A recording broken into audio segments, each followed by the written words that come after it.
حکیم الامت اشرف علی تھانوی رحمۃ اللہ علیہ کے ملفوظات سنائے جا رہے ہیں۔ بزرگوں کی صحبت میں نفع ہی نفع ہے۔ ایک مولوی صاحب نے عرض کیا، حضرت کسی بزرگ کے پاس بیٹھنے میں کسی خاص نیت کی ضرورت ہے کہ بزرگوں کے پاس کس نیت سے جانا چاہیے؟ فرمایا کہ یہی نیت کافی ہے کہ ہم کو نفع ہو۔ کسی بھی بزرگ کے پاس جائیں تو یہ نیت کر لینا کہ بھئی ان کی صحبت سے ہمیں نفع ہوگا۔ اب کون سا نفع ہوگا، کس قسم کا ہوگا؟ اب وہ نفع عام جس قسم کا بھی نفع ہو جائے، علمی ہو، عملی ہو، حالی ہو، بزرگوں کی صحبت میں تو نفع ہی نفع ہے۔ نقصان کا تو بحمد اللہ وہاں نام بھی نہیں، لیکن لینے کی نیت سے جائے تو یہ بات ہے۔ اگر وہاں کے عیب اور کمیاں دیکھنے کی نیت سے یا خود پیٹ بھرا ہو کر آئے گا، قالوا قلوبنا غلف والی کیفیت کے ساتھ آئے گا، تو پھر کسی قسم کا نفع حاصل ہونا مشکل ہے۔ اس سے اتنا تو معلوم ہوا کہ بزرگوں کے پاس جانے سے اتنی نیت کافی ہے کہ وہاں جانے سے ہمیں فائدہ ہوگا۔ بس اتنی نیت سے جاتے ہیں تو اللہ بہر صورت فائدہ پہنچاتے ہیں۔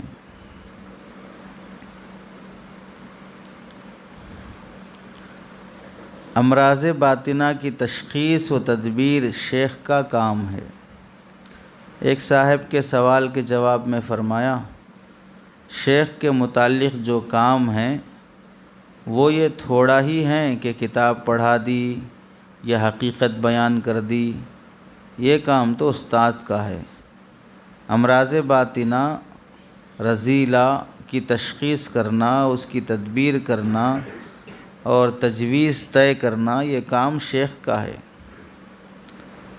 غرض ہے کہ استاذ سناتے ہیں، سمجھاتے ہیں، اور شیخ دکھلاتے ہیں اور بتاتے ہیں کہ یہ تمہاری منزل مقصود ہے۔ اس لیے علوم کی تکمیل کے بعد شیخ کی خدمت میں جانا چاہیے۔ جس طرح 7 برس یا 10 برس تعلیم حاصل کی، تعلیم ظاہری میں صرف کیے، کم از کم 1 سال تو اپنی اصلاح و تربیت کے لیے نکال لیے جائیں، مگر اس کی طرف مطلقاً کسی کو توجہ نہیں۔ اور یہ شرط ساتھ ساتھ لازم ہے کہ اس راہ میں قدم رکھنے سے قبل ایسا بن جائے جس کو فرماتے ہیں، در رہے منزل لیلا کے خطرہا است بجاں، شرط اول قدم است کے مجنوں باشی۔ اس میں تربیت کا بہترین طریقہ بتایا۔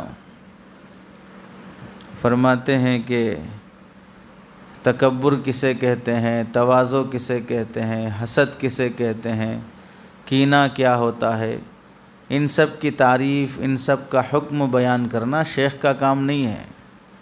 یہ سب تو کتابوں میں پڑھے ہوئے ہیں۔ تواضع کا نام کس کی تعریف کیا ہے، تکبر کی تعریف کیا ہے، حسد کی تعریف کیا ہے، اس کی مذمت کیا ہے، استاد یہ سب بتا دیتے ہیں۔ شیخ کا کام کیا ہوتا ہے؟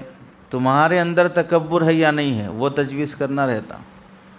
کتابوں میں تکبر کا مواد بہت بھرا ہوا ہے، تواضع کا مواد بہت بھرا ہوا ہے، کینہ حسد کا مواد کتابوں میں بہت لکھا ہوا ہے اور پڑھے ہوئے ہیں۔ شیخ کا کام یہ ہے کہ تمہارے اندر کتنا تکبر ہے، کتنا حسد ہے، کتنا کینہ ہے، کتنا حب جاہ ہے، یہ تجویز کرنا شیخ کا کام رہتا۔ کتابوں میں جو تعریفات، احکامات بیان کیے ہیں، شیخ بھی وہی کتاب لے کے تکبر کی تعریف اور اس کی شکلیں اور اس کی مذمت، اس کے احکام، یہ سب بیان کرنے لگ جائے، یہ کام شیخ کا نہیں ہے۔ شیخ کا کام اپنے مرید میں کس قدر امراض رذیلہ ہیں وہ تشخیص کرنا، اور اس مرض کی تجویز کیا ہے وہ تجویز اور علاج پیش کرنا، یہ شیخ کا کام ہوتا ہے۔ تو اس لیے کہتے ہیں کہ بھئی علوم کی تکمیل کے بعد شیخ کی خدمت میں جانا چاہیے. 7 برس 10 برس ظاہری تعلیم حاصل کرنے میں لگائے، اب کم از کم 1 سال تو اپنی اصلاح و تربیت کے لیے نکالے جائیں. دراصل ہمارے اکابر اس معاملے کو اختیاری رکھے تھے. بھئی 8-10 سال پڑھے ہیں، پھر اس کے بعد اگر سند دینے کے لیے 11واں سال لازم کر دیں کہ بھئی 1 سال کسی خانقاہ میں لگائیں گے تبھی آپ کو سند ملے گی، تو پھر جس طرح چاہتے نہ چاہتے عالم بننے کی اہلیت ہوتے نہ ہوتے کسی طرح بہت سے بچوں کو ٹھیلتے ہوئے لے کے چلے، ویسے اب سند کی خاطر بھی بعض 11واں سال بھی لگا لیں گے. انہیں سدھرنا کچھ بھی نہیں ہوتا ہے، جیسے کہ بعض پڑھنا کچھ بھی نہیں ہوتا ہے، پڑھے رہتے ہیں، سند مل جاتی ہے، ایک لیبل لگ جاتا ہے. ویسے یہاں پر بھی تصوف اور تزکیے کو انتظاماً لازم کر دیا جاتا تو پھر اس کی وہ وقعت اور اہمیت باقی نہ رہتی. اس لیے اس معاملے کو بزرگوں نے اختیاری رکھا، لیکن اس اختیاری معاملے کو ہم لوگوں نے اہمیت نہیں دی، تو پڑھ کے 10 سال علوم ظاہری حاصل کرنے کے بعد پھر 10 سال گزر گئے زندگی کے، اس کے باوجود بھی اب تک بھی 10 بیماریاں اپنے اندر سے نکالنے کا احساس بھی پیدا نہیں ہوا. اور جن لوگوں نے مسلط ہو کے فارغ ہوتے ہی سال کے لیے نکلو، سال لگاؤ، اس طرح توجہ دے کے نکالنے کی کوشش کی، تو وہ فکر اور وہ ذہن بننا شروع ہوا. امت کی فکر ہو یا عوام میں چل کے کام کرنا ہو، اور اگر اپنے امراض کے لیے بھی سال نکالنے کی وہ فکر ہوتی تو آدمی کے اندر یہ غم بھی پیدا ہوتا. جیسا اس طرح کی فکر پیدا ہوئی، اس طرح کے سوچ اور ذہن کے احباب پیدا ہوئے، اور ایک کام آیا اور ایک کام دنیا میں وجود میں آیا، اور اس کے بہت سے فائدے بھی اپنی جگہ پر ہو رہے ہیں. اس کو بھی ویسے ہی توجہ سے کیا جاتا تو پھر اپنے اندر کی جو برائیاں ہیں وہ نکلنا شروع ہو جاتی. خیر نکلتے ہوں یا نہ نکلتے ہوں، اکا بزرگوں کے پاس جاتے ہوں یا نہ جاتے ہوں، جب بھی جانا ہو تو جانے کی شرط یہ ہے، در رہے منزل لیلا خط رہا است بجاں. لیلا کے منزل کے راستے میں 10 جان کے خطرے ہیں. شرط اول قدم است کے اس راستے میں قدم رکھنے کی پہلی شرط یہ ہے کہ مجنوں باشی، دیوانہ بن کے آنا، بزرگوں کی مجلس میں ہوشیاری نہیں دکھانا. حضرت حکیم الامت رحمۃ اللہ علیہ کے ہی ملفوظات میں ہے، 2 لوگوں سے میری طبیعت کبھی نہیں جمتی ہے، کبھی ان سے مجھے مناسبت نہیں ہوتی ہے. ایک ہے متکبر، دوسرا ہے مکار، چال بازی کرنے والا، سامنے کچھ پیچھے کچھ، ملمہ سازی کرنے والا، باتیں بنا بنا کر پیش کر کے اپنے آپ کو اچھا بنا کے دکھانے والا. ایسے مکار سے اور متکبر سے کبھی میری طبیعت نہیں جمتی ہے. تو ایسے بن کے نہیں آنا، مجنوں بن کے جائیں گے بزرگوں کے پاس تو پھر منزل ملے گی. یہاں عقل مندی، یہاں اپنے علم کا معیار، یہاں اپنے صلاحیتوں کا معیار، یہ سب دکھائیں گے مشائخ کے پاس تو کچھ حاصل نہیں ہوگا. جب مولوی محمد شفیع صاحب دیوبندی یہاں آنے لگے تو ایک صاحب نے ان سے کہا، درسیات چھوڑ کر کہاں وقت ضائع کرنے جاتے ہو؟ مولوی محمد شفیع دیوبندی، حضرت تھانوی فرما رہے ہیں، ان کے لیے تو مفتی اعظم نہیں ہے، ہمارے لیے مفتی اعظم ہے، ان کے لیے تو مرید ہیں یہ. تو حضرت فرماتے ہیں جب مولوی محمد شفیع صاحب دیوبندی یہاں آنے لگے تو ایک صاحب نے ان سے کہا، درسیات چھوڑ کر کہاں وقت ضائع کرنے جاتے ہو؟ میں نے سن کر ان سے پوچھا کہ بھائی سچ کہنا، یہاں آ کر تمہارے علوم درسیہ میں کچھ بھی اضافہ ہوا یا نہیں؟ انہوں نے کہا بہت کچھ ہوا. میں نے کہا کہ بس اس معترض کا یہی جواب ہے، علوم ظاہریہ چھوڑ کر، پڑھنا پڑھانا چھوڑ کر کہاں پیچھے پڑے ادھر خانقاہوں کے. تو حضرت تھانوی نے سامنے ہی پوچھ لیا، بھئی آنے سے فائدہ ہو رہا کہ نہیں ہو رہا ہے؟ تو اب مولوی محمد شفیع صاحب کو فائدہ ہوا، وہ مفتی اعظم بن گئے، اور ہم جیسے لوگوں کو فائدہ نہیں ہو رہا ہے، تو ظاہر سی بات ہے بزرگوں کی مجالس میں کمی نہیں ہے، طلب کی کمی ہے. ادب کی کمی ہے۔ فرمایا میں نے ضیاء القلوب اپنے مرشد حضرت حاجی صاحب قبلہ سے پڑھی ہے، اس میں کشف قبور، کشف واقعات، آئندہ کشف خواتر کے طرق بھی موجود ہیں، جس کو آج کل کے لوگ کمال درویشی سمجھتے ہیں۔ جب اس مقام پر پہنچا تو حاجی صاحب قبلہ نے فرمایا کہ بزرگوں سے جو پہنچا اس کو میں نے ضیاء القلوب میں لکھ دیا، مگر یہ کمال کی چیز نہیں، یعنی طرق کشف وغیرہ بلکہ مضر ہیں، ان سب کو ترک کر دینا چاہیے، مقصود ذکر اللہ ہے، ان اعمال سے کچھ فائدہ نہیں بلکہ یہ سب حجابات ہیں، سب کی نفی کرنا چاہیے۔ تصوف میں جو بدعات آئی ہیں ان میں سے یہ کشف وغیرہ کو اہمیت دینا، آئندہ پیش آنے والے حالات جان لینا، اور قبروں کے مراقبے کر کے صاحب قبر سے کچھ معلومات حاصل کرنے کی کوشش کرنا، یا مزاروں پہ بیٹھ کے کچھ اس طرح کی حرکتیں کرنا، یہ سب چیزیں بھی بزرگوں کے ساتھ پیش آئی ہیں، لیکن یہ تصوف کا حصہ نہیں ہے، اس سے تصوف میں کوئی تربیت ہونے والی نہیں ہے۔ تصوف کا مقصد ہے اللہ کی یاد اور اپنی اصلاح، اس کی طرف توجہ رہنا چاہیے۔ تو اب اگر کسی کو ذکر سے، مراقبے سے، معمولات سے کوئی کیفیت بن رہی ہے، نہیں بن رہی ہے، حالت میں تبدیلی آ رہی ہے، ایسا محسوس ہو رہا ہے کہ بھئی ہواؤں میں اڑے جیسا، یا کسی سے غیبی شخصیات سے ملاقات کیے جیسا، یا کوئی آ کے اچانک مجھے اپنے معمولات کے لیے اٹھائے جیسا، یہ سب کوئی اہم نہیں ہے۔ انسان بن کر ہی اللہ کو پانا ہے، فرشتے بن کر نہیں پانا ہے۔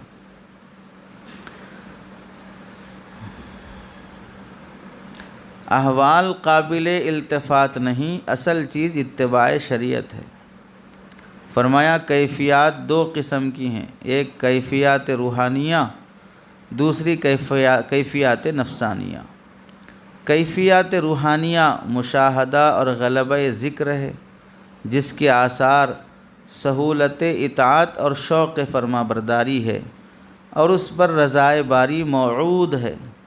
کیفیات نفسانیہ احوال کہلاتے ہیں، مثلا شدت شوق ہیجان، وارفتگی، یہ امور مطلوب نہیں ہیں، اس لیے کملا بھی ان کی طرف توجہ نہیں کرتے، بلکہ کبھی کبھی احوال سے ضرر بھی ہوتا ہے، اس لیے کہ مثلا جو شخص شدت شوق میں مبتلا ہے، ان حالات میں سے ایک حالت اس کو ضرور پیش آئے گی، یا تو لقاء نصیب نہ ہونے سے مایوسی، یا غلبہ و ہیجان سے مرض و ہلاک، یا اغواء شیطان سے عجب و کبر، یا غایت ادلال سے گستاخی، یہ سب حالتیں مذموم اور مبعد عن الحق ہیں۔ اور اسی سے معلوم ہو گیا کہ بعض لوگ جو مستجاب الدعوات ہونے کے متمنی ہوتے ہیں اور اس کو کمال سمجھتے ہیں، یہ غلطی ہے، کیونکہ اجابت دعا بھی احوال میں سے ہے اور بعض اوقات مضر ہوتا ہے،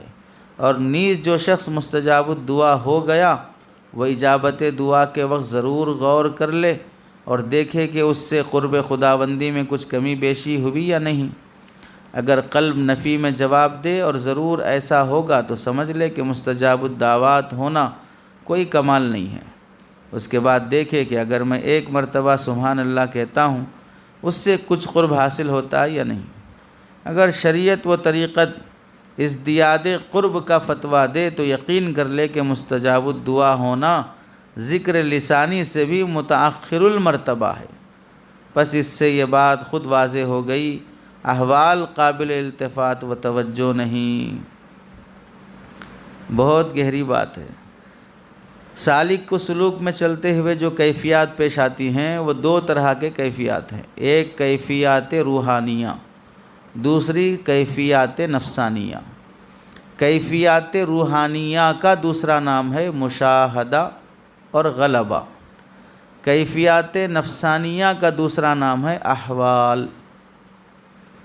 تو شریعت میں مشاہدہ اور غلبہ یہ تو پسندیدہ چیز ہے، لیکن احوال یہ پسندیدہ اور مطلوب چیز نہیں ہے۔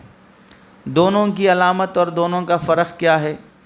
جو کیفیات روحانیہ، جس کا دوسرا نام مشاہدہ اور غلبہ ہے، جس سالک کو کیفیات روحانیہ پیش آتے ہیں، اس کی علامت یہ ہوتی ہے کہ جو اطاعت شریعت میں مطلوب ہے، جو عبادت شریعت میں مطلوب ہے، وہ کرنے میں آسان، سہولت اور توفیق جلدی مل جاتی ہے، اور یہی مطلوب ہے۔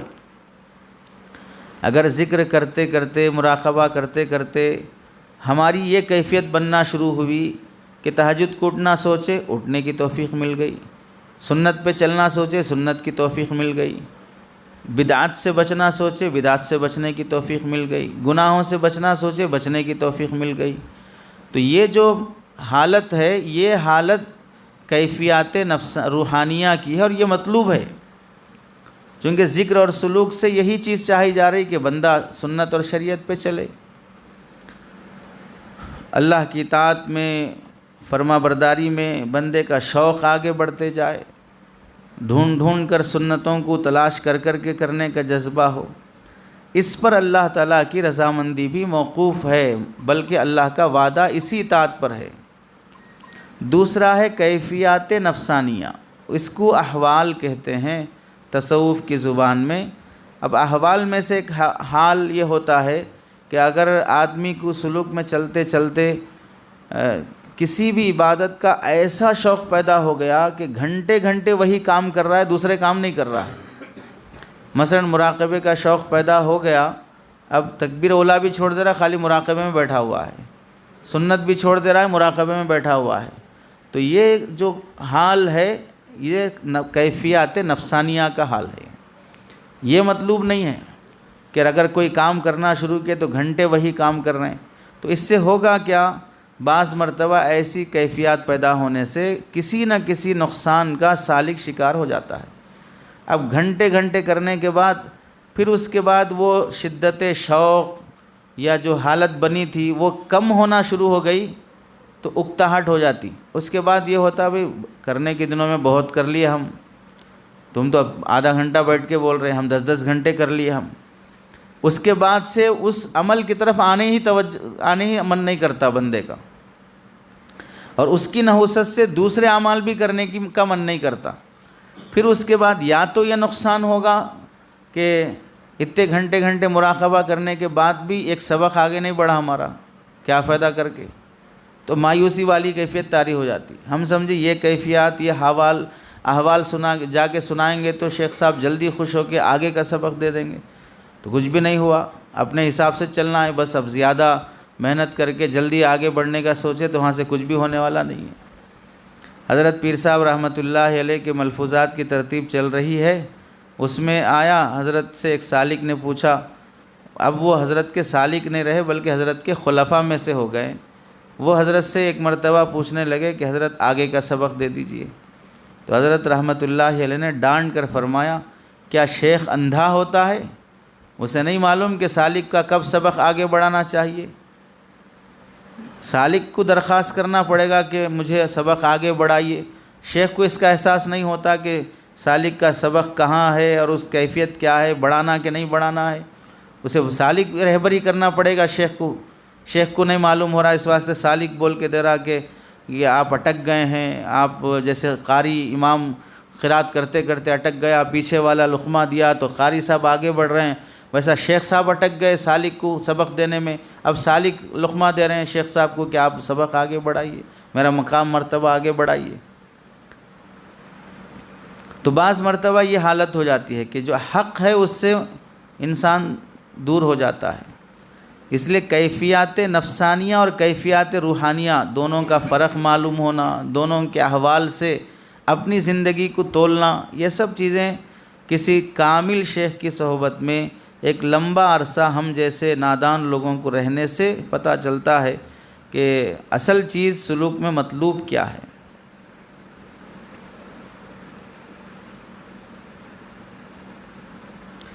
اللہ ہم سب کو ہدایت اور سلوک کی عظمت نصیب فرمائے۔